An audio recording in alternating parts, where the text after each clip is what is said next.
Assalamualaikum warahmatullahi wabarakatuh. Saya Fian Dilan, mahasiswa Universitas Bunga Bangsa Cirebon, jurusan Ekonomi Syariah,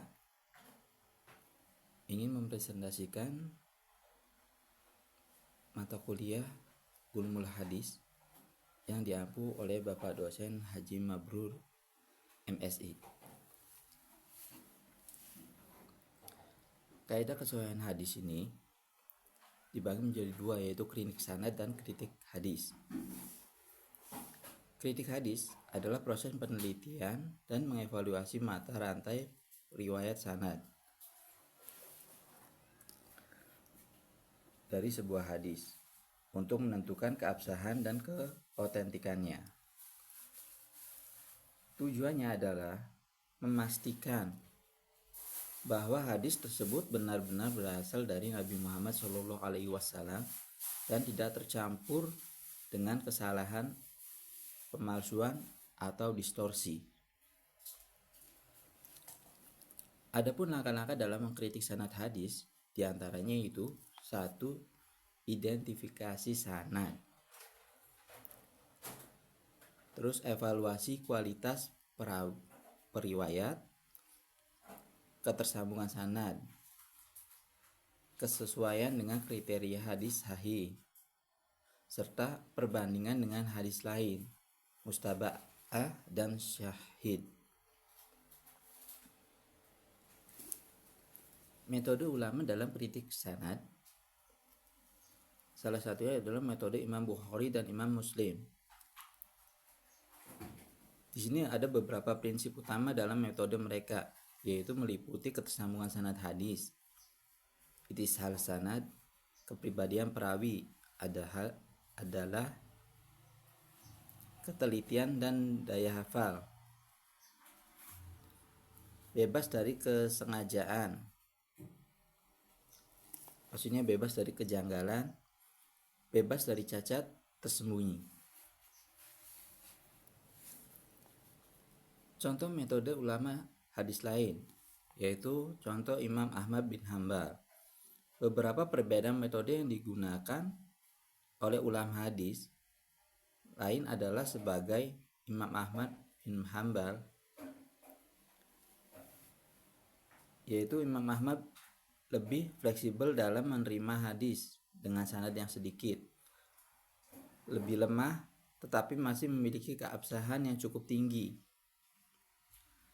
terutama jika hadis tersebut memiliki banyak jalur periwayat yang memperkuat keotentikannya. 2. Beliau juga mengutamakan hadis yang diriwayatkan oleh perawi yang dikenal memiliki ketakwaan tinggi, meskipun daya hafalnya tidak sekuat para perawi dengan Sahih Bukhari dan Muslim. Kedua, Imam Tirmidzi. Selain mengkritik sanad, Imam At-Tirmidzi juga memberi perhatian besar pada status hadis dengan membagi hadis ke dalam beberapa kategori seperti sahih, hasan, dan dhaif. Yang ketiga, Imam An-Nasai. Imam An-Nasai dikenal sebagai ulama yang sangat ketat dalam menilai kredibilitas perawi. Kitabnya Sunan An-Nasai banyak berisi hadis-hadis yang kualitasnya mendekati standar Sahih Bukhari Muslim. Beliau seringkali menolak hadis yang diriwayatkan oleh perawi yang memiliki kelemahan kecil sekalipun, terutama dalam aspek daya hafal dan ketelitian. Pengertian kaidah otentisitas hadis. Kaidah otentisitas hadis adalah seperangkat aturan dan metode ilmu hadis yang digunakan untuk menilai keaslian dan keabsahan suatu hadis. Kritik matan hadis. Kritik matan hadis adalah proses analisa dan evaluasi terhadap isi atau teks hadis guna memastikan bahwa hadis tersebut memiliki kandungan yang benar, tidak bertentangan dengan sumber utama Islam dan dapat dipahami secara logis serta relevan. Langkah-langkah utama dalam kritik matan hadis meliputi beberapa aspek berikut. 1. Kesesuaiannya dengan Al-Quran, kesesuaiannya dengan hadis lain yang lebih kuat, kesesuaian dengan akal sehat dan fakta ilmiah, kesesuaiannya dengan prinsip-prinsip dasar Islam. Metode ulama dalam kritik hadis.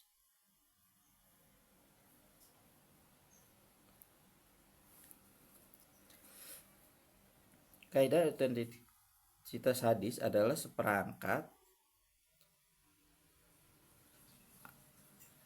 aturan dan metode dalam ilmu hadis yang digunakan untuk menilai keaslian dan keabsahan suatu hadis.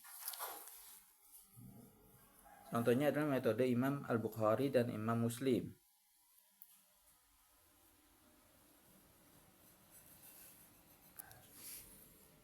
Selanjutnya, prinsip-prinsip dalam memahami hadis. 1. Yaitu memahami hadis sesuai dengan petunjuk Al-Quran. 2. Menghimpun hadis yang setema. 3. Melihat latar belakang hadis diturunkan. 4. Membedakan sarana yang berubah dan sarana yang tetap. 5. Membedakan makna hakiki dan makna majazi. 6. Membedakan yang ghaib dan